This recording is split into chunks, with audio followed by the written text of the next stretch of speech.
Hi, my name is Gary Egan. I am a liver transplant recipient, grateful survivor, and this is my story.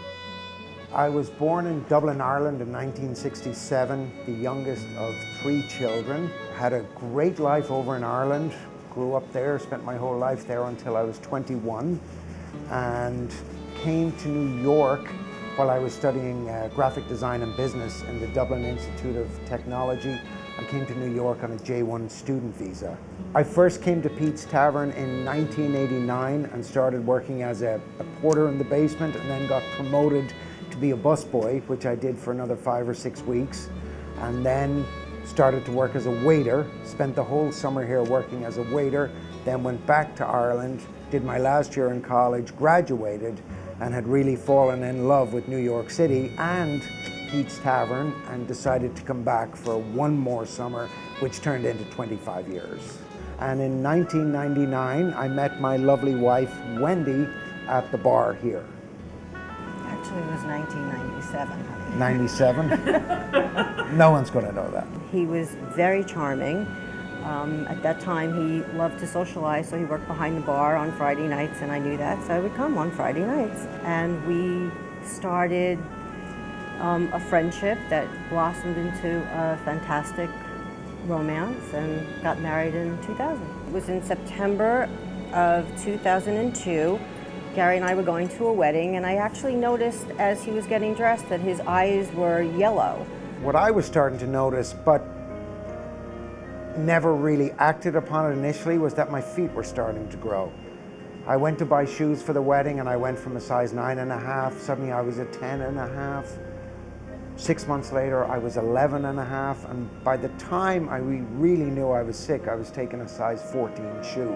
Basically, I go to my internist, we do a battery of blood work, and he tells me my liver enzymes are a little high, and just to be careful, not to drink, watch the diet, try to be healthy, and we'll get this thing reversed, no problem. And what happened then was Wendy's family had booked a cruise over the President's week, and I decided not to go because just a little bit worried about my health, not drastically worried, but just in case something would happen. So for the weekend, I went out to my partner John's house, who lives out in Long Island. I decided I'd spend the weekend with him, and suddenly out of nowhere at 1 o'clock in the morning, I'm screaming in pain on the couch, telling him to please call an ambulance and get me to the hospital. Of course, Wendy's cruising away, having a great time, and then suddenly gets this terrible news that I'm in, at the time, critical condition. They did not know what was wrong with me and feared every day that I would not make the next day. When I first came back from the cruise and I went to see Gary after hearing the news, I see my husband lying in a bed, and he looked awful, in tremendous pain. I really didn't know what happened in 5 days of being away. They tell me there's definitely a problem with my liver. They don't know what it is. The liver numbers are through the roof. All the numbers are sky high. My goal was to get him somewhere where they can really do extensive tests and figure out what exactly is wrong with his liver. His internist is at Mount Sinai Beth Israel, where I work, and so we had him admitted, thinking it would be for a few days, which lasted about 2.5 months, 3 months on and off. Got him transferred to NYU, where everything just started to unfold from there. Autoimmune liver disease is really something that can flare, attack you at any point in time. But we got him over here. He had a lot of fluid. He was very yellow, confused. He was really dying. And suddenly I'm sat down by a social worker, again, very sick at this point. She, as required, has to tell me what my odds of survival are. And my odds of survival are very low. I'm being put on the list for a transplant. Now I have to process that I probably will not live. And because he has a rare blood type, a B blood type, the chances of acquiring an organ are slim. So at this point then it suggested maybe that to have family members tested to see if anybody else has a B positive, which was actually very highly unlikely. And it turned out that my father, my brother, and my sister 4 of us out of 5 all had B positive blood types. We were lucky enough to have a match, a good match, a healthy brother, a caring brother who wanted to donate. My discussions with Jonathan about giving Gary part of his liver, the word no was never an option for him, but there are risks involved. And Jonathan just said, I know, but that's not going to stop me. And full speed ahead. Jonathan was there. He never looked back. From the Nope. moment he was asked, he never looked back.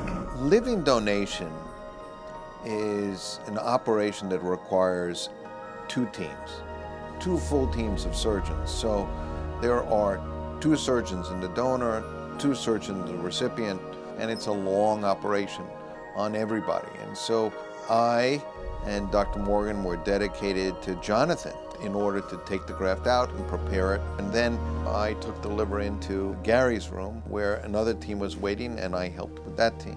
It was 14 hours later, Jonathan came back from surgery, and they were just wheeling him into the ICU of transplant. So it was about 2 o'clock in the morning that finally Gary made his way up. And this, again, started from 5 o'clock the morning before. About 2 or 2:30 that I finally saw him. They wheeled him up into the ICU, and I just had to look at him. And once I looked at him, I knew he was okay. And so the new liver had to kick in, and then Gary had to wake up, and he was out of it pretty much for the first 3 or 4 days, and then gradually came back to be with us as the liver was regenerating. I saw him once after the surgery. Just once he came to see me. It was very vague. The memory of it was very vague. When Gary woke up the following week, Jonathan had already left.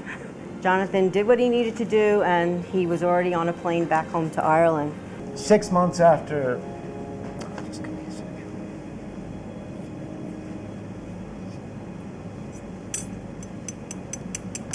Gary spoke to Jonathan just about every day for a couple of months after, just to make sure they were both okay. And I believe it was like 6 months later, we went there, and boy, that was a reunion. Yeah. It's very hard to describe how it feels when somebody has put their life on the line for you. And as happy as the reunion was, suddenly everything comes to mind as to the risks he had taken. It definitely was a gift. A priceless one. True brotherly love.